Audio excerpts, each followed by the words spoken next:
I live in a box, and everything is perfect. I know what I have to do and what awaits me. I know everything that surrounds me and that nothing here surprises me because this is where I have been and will always be. And yet, something in me tells me that my world is not just this box, which has beautifully colored corners and dirty corners. I feel that something is missing, that although I know everything about it, I would like to discover something new. Gradually, a crack appears in the ceiling in my perfect place. At first, I don't notice it. What could this do to my perfect box, where I live? Light appears from the crack, and this gives me hope that there is something wonderful beyond, something extraordinary. And this makes me try to enlarge that tiny space to see what is beyond. Is my world expanding? Ooh, it would be wonderful to discover something new. I look through the crack and discover that my world is actually a world full of boxes. Could there be other people who live in their own boxes like me? I never thought about it. It could make sense. I think that was missing. My curiosity is even greater. I feel an emptiness in my stomach, my heart rising in my throat and as if it's choking me. But I want to know more about this world that I don't know.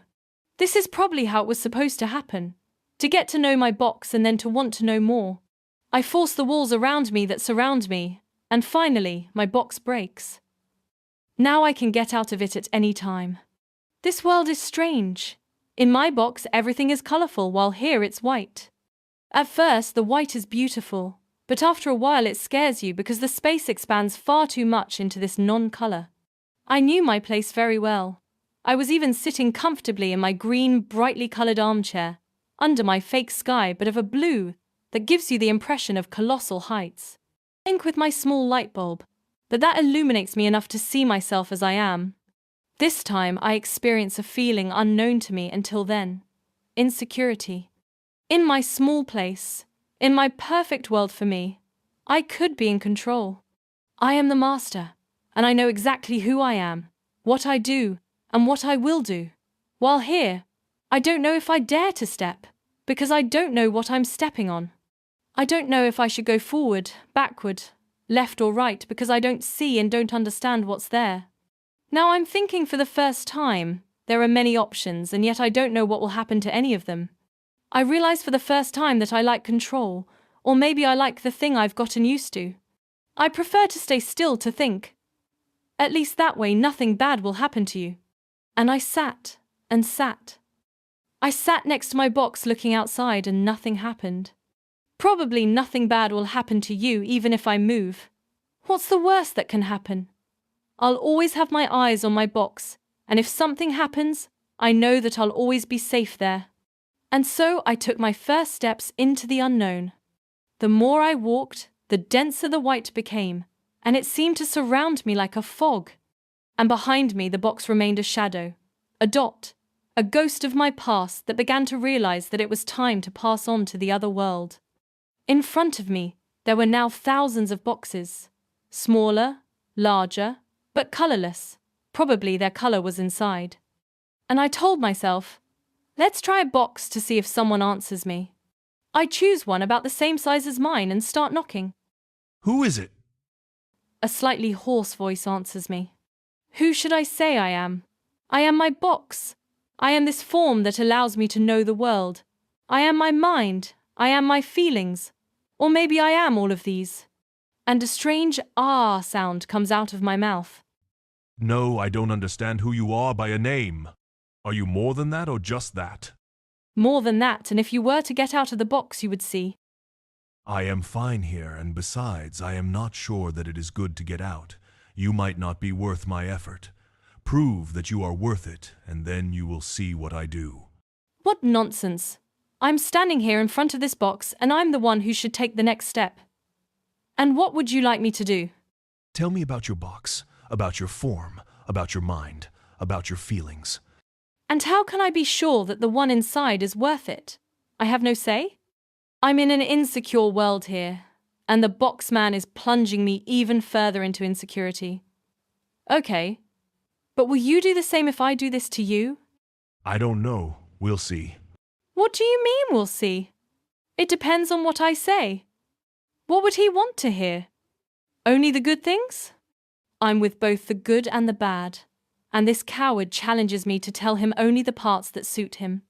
I could refuse right now, and yet I've gone this far, and I'd like to find out what's up with the box man. Okay. Lessons for the soul? Many people stay in their own box, limiting their lives, their experiences, the people they know, and their knowledge. Curiosity and courage are the values that can change your world. It can be scary sometimes to go into a world you have no control over. But beyond that lies that thing you're missing, happiness. The problem is that to get to where else do you need to learn a value? Patience. Not all the things you need are in open boxes waiting for you. On the contrary, they are in closed boxes that need to be discovered. The good thing about life is that regardless of whether there is a good or bad thing in that box, it will always offer you a gift. A gift of self-knowledge, a gift of friendship, a life lesson, a solution to your problems. The important thing is to take the first step, because no box comes to you, as long as you stay comfortable in your box. Training the teachings. For introverts like me, it can be extremely tiring to communicate with others. That's why it's good to have your own quiet place at home, where you can relax, recover your strength and not be disturbed by anyone. But let's stop looking for excuses for why we don't act. Curiosity training. Books, movies, stories, and conversations with new people train your curiosity. There is no better cure for inaction than action. Even if the answer seems too trivial to you, this skill will help you in life. So read, listen, talk, and let your mind grow with new ideas. Courage training. It is said that a brave man is not a man who is not afraid. As you see in the story, every man has his fears. The difference is that the longer you think about taking action, the harder it seems to start. In such moments, I use the magic words, don't think, just act. The longer you think about your ideas, the more they grow.